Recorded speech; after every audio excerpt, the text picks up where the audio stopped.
Hello everybody, welcome back to one more video. So 3 weeks ago I unboxed my iPhone 14 Pro Max.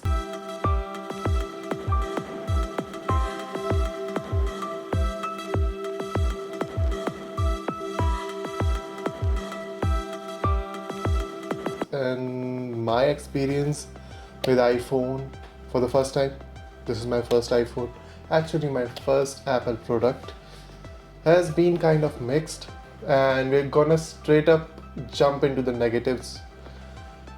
Yeah, so let's start with the box. Just from the get-go, from the box itself, I found negatives. Like, there was no charger in the box. Why Apple? Very environment friendly Apple. There's so many things I want to say about Apple. That is why I held up on this video. I really wanted to know what this whole Apple buzz is about. So I did go for the best, and I didn't get the best. Box is done. Slim box. I guess it's okay with the slim box, but no charger in the box. Very bad. Lightning port. Pathetic, I will say. And with that lightning port, we get super slow charging speeds. 18 watts. What's your excuse for that, Apple? That you're afraid your batteries would degrade, or you would give a software update to degrade them yourself. Remember that accident? Apple? Then we have transfer speeds. Apple wants you to buy their lightning port cables, but then they limit the transfer speeds to a USB 2.0 standard. I bought this phone to make YouTube videos. Now, when you're making YouTube videos, you have to transfer them to your PC, right? So when I try to transfer them to my PC, I have 2.0 speeds. Now my Xiaomi 11 Ultra, not even my Xiaomi 11 Ultra, well, I've used ROG Phone 5, so that had 3.1 transfer speeds. Now that device was 50,000 rupees, 50,000 Apple, and this is a 1,50,000 rupees device, almost 1 lakh rupees more. So the transfer speeds on this device are so slow that I cannot transfer my 1 GB, whole 1 GB photo and video data in like 30 minutes. And for this reason, there's one more negative. They actually are limiting the speeds. You know why? They want you to buy iCloud storage. If you don't know, Apple makes over $1 billion from their iCloud services. So they want you to buy their iCloud services, and for that you need to get into the Apple ecosystem. So you will have to buy an Apple laptop, their iPads and all. So they want you to get into this stupid forced system, which I really don't like. To be honest, transfer speeds really bad. For a device that is gonna be used to make content, 4K 60 FPS videos are gonna be like what? 15 gigs? Now I have to wait 2 hours to transfer those 15 gigs into my PC. But iOS 16 has been the buggiest of them all. Good thing is my iOS 16 experience was pretty good. I had zero bugs, to be honest. I guess I'm fine. Maybe that little bug I had with the wallpaper, this always on wallpaper, where my focus thing was not working. Other than that, my experience was pretty damn good. Now the battery life on my iPhone 14 Pro Max has been pretty damn good. There were some people talking about battery not being good when you had this always on, turned on. I don't think you guys understand how huge of a battery drain it causes even on Android phones. My Xiaomi 11 Ultra had like 3 to 4 hours of screen on time. On this, with screen on time and all other services, location services turned on, I'm getting about 8 or 9 hours. Really good for me. I'm really happy with the battery life on this device. Everything is turned on. I didn't do it much. Just turned off those haptics. I don't like haptic feedback. Even on my ROG phone, even on my Xiaomi 11 Ultra, I don't like haptics, but generally do turn them off. With the build quality, when I unbox this phone, if you want to watch that video, I will give you a link in the description below. Build quality is nice. You will be surprised how good this deep purple looks. I mean, it just feels so premium. It's the most premium device you can buy.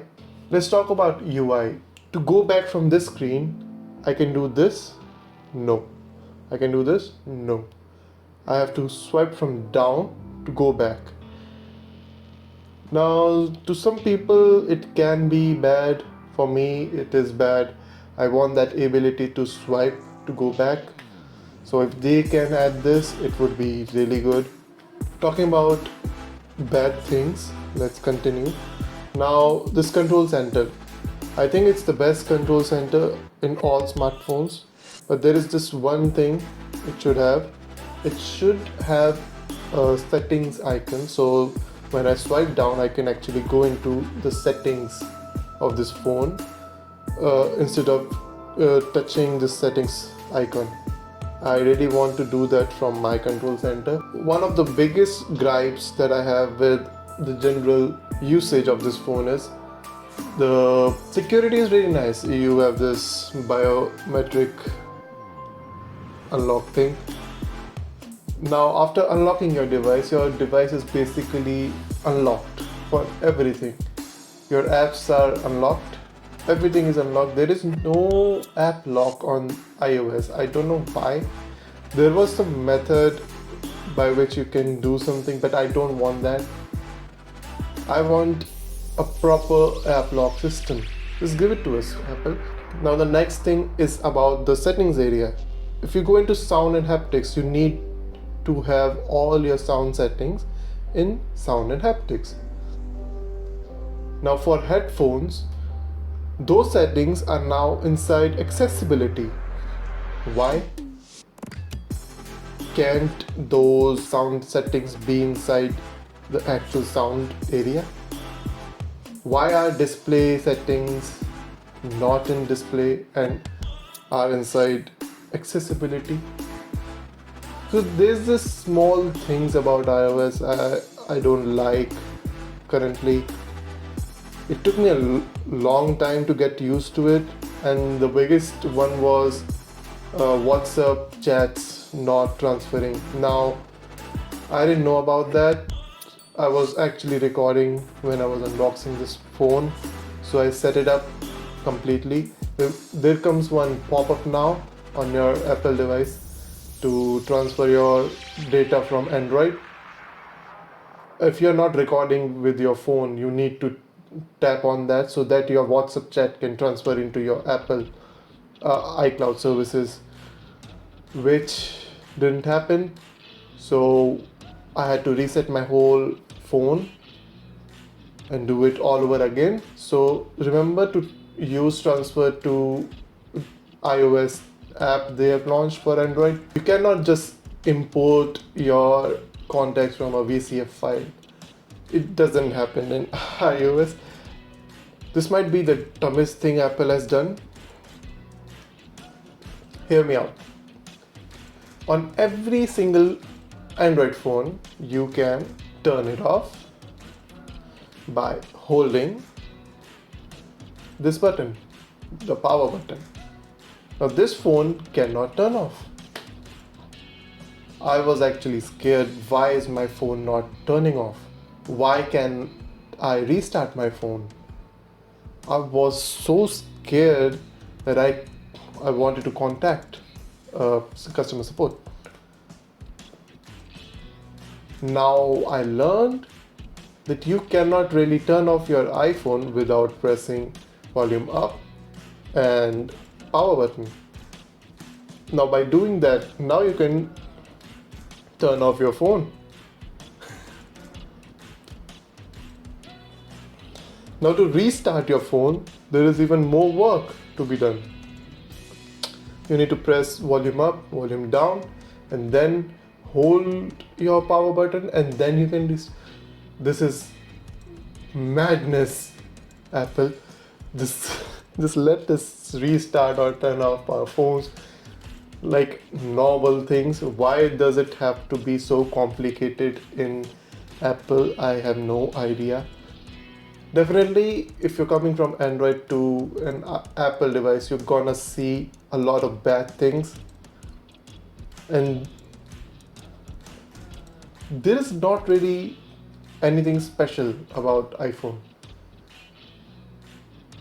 I didn't find that I have this rear display or an incredible camera. Camera is not that incredible, to be honest. My Xiaomi 11 Ultra takes better photos, not videos, photos. But that's it. This is gonna be my negative video kind of thing. Please do let me know if you find any of the points unnecessary or bad. But I think I've given my fair share of ideas and all my thoughts. I don't think you can point out any negatives about that, because those are true things. Now for the positives, battery life, smooth OS, for me at least. Sometimes my Face ID thing doesn't work. It's not currently working. You can see it's not working, so I have to enter my passcode, and after that it starts working. Sometimes it happens, sometimes it doesn't, but I'm fine with that. I'm cool with this little problem. It is really little. Now the major plus is the sound. The sound coming from this phone is so good. I'm just a fan. Really bassy and clean sound when you hear songs. I'm impressed with the sound. Games, they run fine. Performance, Apple has always been on top. Now the major thing about Apple is that it has a good brand value. It's no point to not show off when you have bought the most expensive phone in the world right now. So yeah, if you see anyone with an iPhone 14 Pro or Pro Max showing off, let them show off, because it is worth showing off. You need to experience every single thing. There is no wars between consoles and PC and Android and iOS. You need to experience both sides. If you haven't experienced both sides, you cannot talk about them. So yeah, there are no wars. A proper tech guy would appreciate everything and point out negatives about every single thing. So that is the reason showing off is good. There is no harm in that. Tell me, what do you think about this video? Was it good? Do you want other kind of things that I should talk about? Thank you for watching this video. I hope you liked it. I hope you can relate with me, some things maybe. If you don't like this video, you can drop a dislike. Not that I can see that. But peace. I'll see you guys in the next one. Make sure you subscribe.